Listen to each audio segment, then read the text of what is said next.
মহারাষ্ট্রের এক মৃত নদী, যেটি আবার জীবিত। কিভাবে সম্ভব হলো এই অসম্ভব কাজটা? ছত্রপতি সম্ভাজিনগরে খাম নদী কিছুদিন আগে পর্যন্ত ছিল শহরের লাইফ লাইন, কিন্তু 2020 সালে এই নদীর জল হয়ে যায় একদম কালো।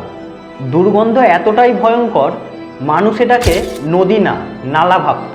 তারপর শুরু হলো মিশন রিভাইভ। ড্রোন সার্ভেতে ধরা পড়ল 249টি জায়গা, যেখান থেকে নোংরা সিউয়েজ সরাসরি নদীতে ঢুকত। নদীর তলা থেকে সরানো হলো টন টন কাদা। আবার খুলে গেল 11টি প্রাকৃতিক মিঠা পানির উৎস। লাগানো হলো 1 লক্ষ প্রাকৃতিক গাছ। রোধ হলো ভাঙন। 50 লাখ লিটার সিউয়েজ ঘুরিয়ে দেওয়া হলো ট্রিটমেন্ট প্ল্যান্টে। আবার 12 লাখ স্কোয়ার মিটার আবর্জনা পরিষ্কার করে তৈরি হলো নতুন পরিবেশ। আর সেই খাম নদীর পাশে ইকো পার্ক, প্রজাপতি বাগান। আর ফিরে এসেছে পাখি, কচ্ছপ জীবন আবার জেগে উঠেছে।